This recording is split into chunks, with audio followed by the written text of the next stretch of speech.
Hi అండి, నమస్తే. నేను మీ Lakshmi. Welcome to Lakshmi kitchen. ఈరోజు మన వీడియోలో రసం పౌడర్ ఎలా చేసుకోవాలో చూద్దామండి. చాలా సింపుల్గా చాలా బాగుంటుందండి. మనకు అప్పటికప్పుడు రసం పెట్టుకోవాలంటే కూడా చాలా ఈజీగా ఉంటుంది. ఇలా కనుక మనం ముందుగానే పౌడర్ చేసి పెట్టుకున్నామంటే రసం 5 నిమిషాల్లో అయితే పెట్టేసుకోవచ్చండి. మనకు అనుకోకుండా అప్పుడప్పుడు చుట్టాలు వస్తూ ఉంటారు కదా, ఇంట్లో వాళ్ళు కూడా వేడివేడిగా రసం తినాలనిపిస్తుంది, పెట్టండి అని అంటారు. ఇలా మనం రసం పొడి కానీ చేసి పెట్టుకున్నామంటే చాలా ఫాస్ట్గా అయితే రసం పెట్టేసుకోవచ్చండి.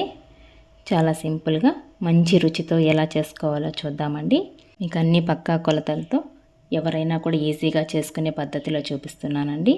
మన ఛానల్ని ఫస్ట్ టైం చూస్తున్నట్లయితే ప్లీజ్ లైక్ చేయండి, సబ్స్క్రైబ్ చేసుకోండి. వీడియోని స్కిప్ చేయకుండా ఎండ్ వరకు చూడండి.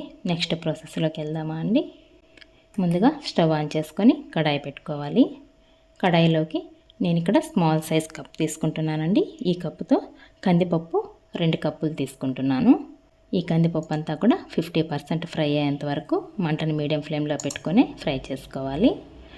హై ఫ్లేమ్లో పెట్టి ఫ్రై చేసామంటే కలర్ చేంజ్ అయిపోతుంది, కానీ మనకు కందిపప్పు అంతా పర్ఫెక్ట్గా ఫ్రై అవ్వదండి.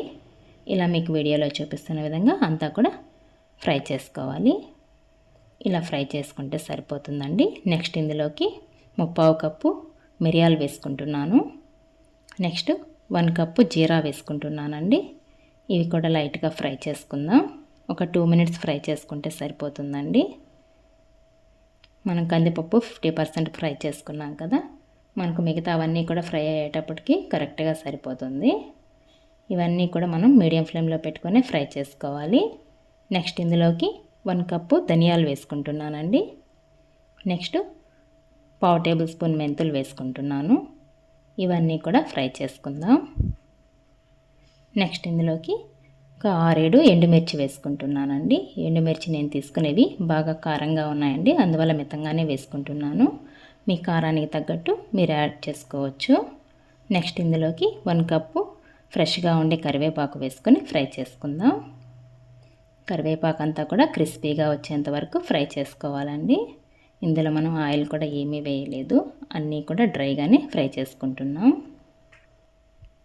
ఇలా కానీ మనం రెడీగా పౌడర్ చేసి పెట్టుకున్నామంటే రసం పెట్టుకోవడానికి మనకు 5 నిమిషాలు సరిపోతుందండి. రసం కూడా చాలా టేస్టీగా ఉంటాయి.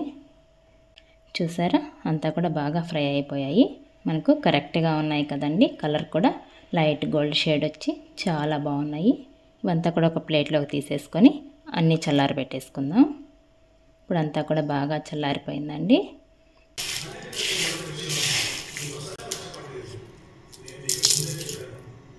ఇప్పుడు మిక్సీ జార్ తీసుకుందామండి. ఇప్పుడు మనం ఫ్రై చేసి పెట్టుకున్నవన్నీ కూడా ఈ మిక్సీ జార్లోకి వేసేసుకొని మెత్తని పౌడర్ లాగా గ్రైండ్ చేసుకుందాం.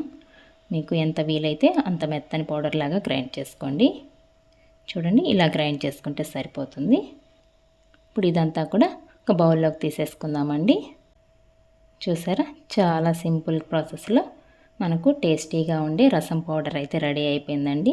మన షాపుల్లో కొనుక్కునే పౌడర్ అంత టేస్టీగా ఉండదు, ఎప్పుడో ప్యాక్ చేసి ఉంటారు కదండి. ఇలా మనం ఫ్రెష్గా అప్పటికప్పుడు దంచుకున్నామంటే, ఇది కనుక ఒక గ్లాస్ బాటిల్లోకి వేసుకొని స్టోర్ చేసి పెట్టుకున్నామంటే మనకు 1 మంత్ వరకు కూడా నిల్వ ఉంటుందండి. ఫ్రిడ్జ్లో కానీ స్టోర్ చేసుకుంటే 6 మంత్స్ వరకు కూడా చాలా ఫ్రెష్గా ఉంటుంది. ఈ రసం పౌడర్తో మనం రసం ఎలా ప్రిపేర్ చేసుకోవాలో నేను మీకు లింక్ కూడా డిస్క్రిప్షన్ బాక్స్లో ఇస్తానండి. ఒకసారి చెక్ చేసుకోండి.